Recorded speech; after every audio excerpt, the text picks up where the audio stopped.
આ સાંભળવા માટે છે છેલ્લે સુધી સાંભળજો તો ખબર પડશે મા બાપ વિશે. છેલ્લી રાહ. એક વૃદ્ધ દંપતી હતું, હરિભાઈ અને ગંગાબેન. એક જ દીકરો વિપુલ, એમનો આખું વિશ્વ. વિપુલ નાનો હતો ત્યારે હરિભાઈએ પોતાનું સ્વાસ્થ્ય પણ જોયું નહીં. દિવસ રાત મહેનત કરી. ગંગાબેન પોતે ભૂખ્યા રહ્યા પણ દીકરાને ક્યારેય ભૂખ્યો સુવડાવ્યો નહીં. સમય વીત્યો. વિપુલ શહેરમાં સેટ થઈ ગયો. પૈસા, ઘર, પરિવાર બધું જ મળી ગયું. પણ ધીમે ધીમે માતા પિતા માટે સમય ઓછો થઈ ગયો હતો. એક દિવસ હરિભાઈ પડી ગયા. પગમાં ભારે ઈજા થઈ. ગંગાબેન તરત વિપુલને ફોન કર્યો. બેટા, તારા પપ્પા ચાલી પણ નથી શકતા, તું આવી જા. વિપુલ થોડો શાંત રહ્યો અને પછી બોલ્યો, મમ્મી અત્યારે બહુ કામ છે, તમે કોઈને બોલાવી લો, હું પછી આવીશ. ગંગાબેન બોલ્યા નહીં, ફક્ત સારું કહીને ફોન મૂકી દીધો. હવે રોજ સાંજે હરિભાઈ બારણા પાસે બેસતા, રસ્તા તરફ જોતા રહેતા. ગંગાબેન પૂછતા, શું જુઓ છો? હરિભાઈ ધીમે હસીને કહેતા, મારો દીકરો કદાચ આજે આવી જાય.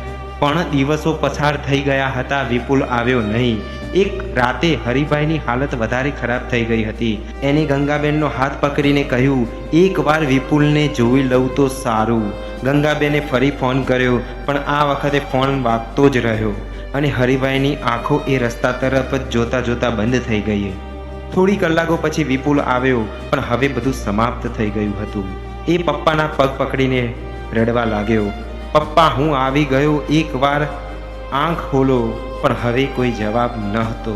ગંગાબેનના આંખોમાં આંસુ હતા પણ અવાજ ખૂબ શાંત હતો. બેટા, તારા પપ્પા દરરોજ તારી રાહ જોતા હતા પણ તું ક્યારેય આવ્યો નહીં.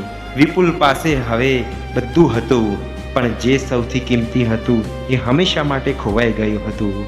માતા પિતાને પૈસાની નહીં, સમય અને સાથ જોઈએ છે. જ્યારે તેઓ રાહ જુએ છે ત્યારે જ પહોંચી જાઓ, નહીતર એક દિવસ માત્ર પસ્તાવો જ બાકી રહેશે.